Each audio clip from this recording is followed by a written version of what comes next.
प्राचीन भारत में सोने की चिड़िया कहलाता था।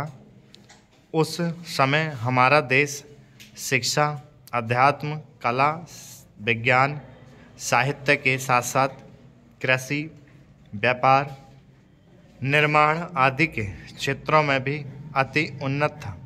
यद्यपि स्वतंत्रता प्राप्ति के बाद देश ने धीरे धीरे इन सभी क्षेत्रों में अपनी स्थिति में पुनः सुधार किया है और आज हमने बहुत से क्षेत्रों में विश्व स्तर पर अपनी पहचान बनाने में भी सफलता पाई है। पर विनिर्माण के क्षेत्र में भारत को विश्व के एक बड़े केंद्र के रूप में स्थापित करने के लिए अभी भी बहुत कुछ किया जाना शेष है। इसी सपने को साकार करने के लिए हमारे प्रधानमंत्री श्री नरेंद्र मोदी ने मेक इन इंडिया अभियान की नींव रखी है।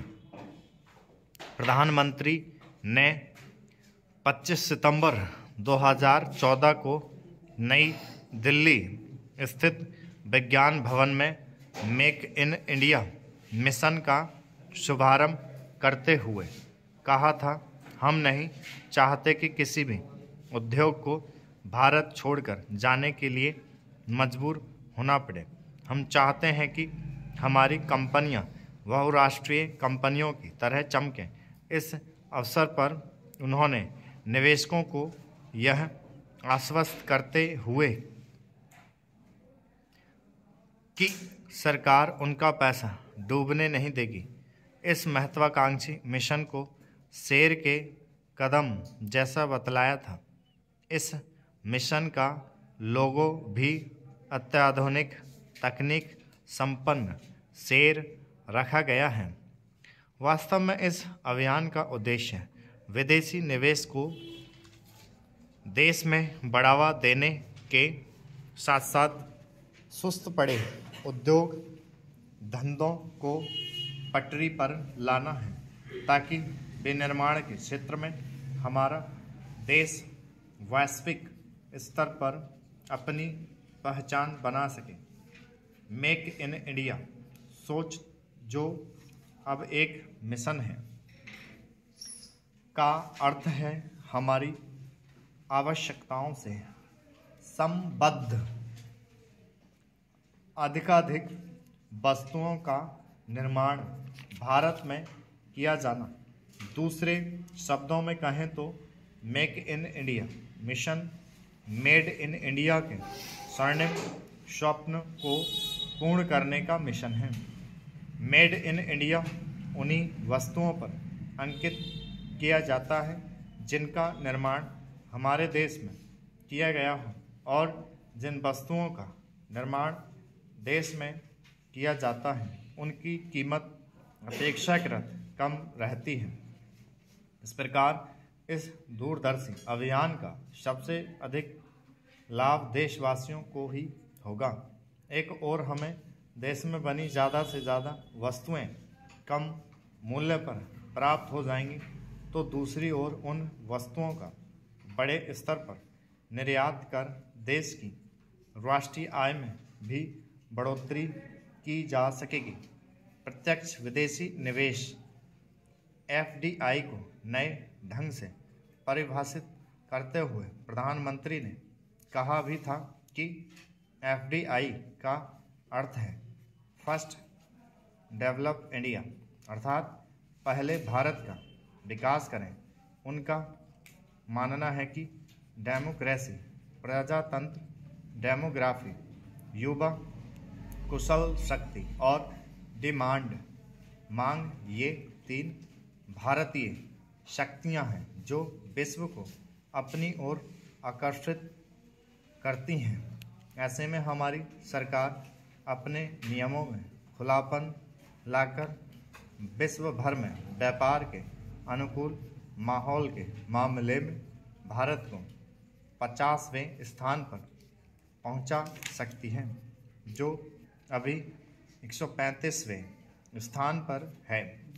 इस अभियान के द्वारा घरेलू और अंतर्राष्ट्रीय दोनों ही कंपनियों को भारत में निवेश करने के लिए आह्वान किया गया है, ताकि पूर्व की ओर देखो के साथ साथ पश्चिम को जोड़ो जैसे दो सुंदर सपनों को एक साथ साकार किया जा सके। रिलायंस इंडस्ट्रीज के अध्यक्ष मुकेश अंबानी के शब्दों में वस्तु एवं सेवा कर लागू होने से भारत एक साझा बाजार बन जाएगा और कुल मिलाकर यह मेक इन इंडिया कार्यक्रम को मजबूत बनाएगा।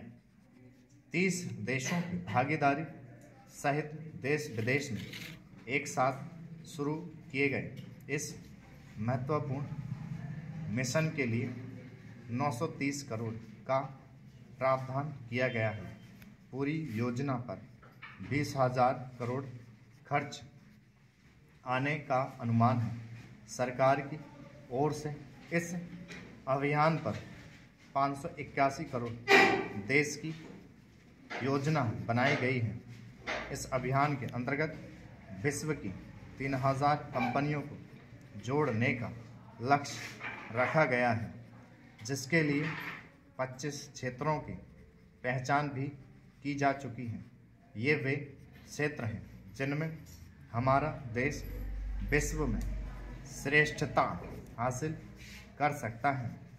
उदारीकरण की नीति अपनाकर विश्व व्यापार को नए आयाम प्रदान करने वाले इस भारतीय अभियान के अंतर्गत कागज़, बिजली, मोटर वाहन, पनडुब्बी, उपग्रह, सॉफ्टवेयर जैसे अनेक क्षेत्रों में विनिर्माण को विश्वस्तरीय बनाने पर जोर दिया गया है।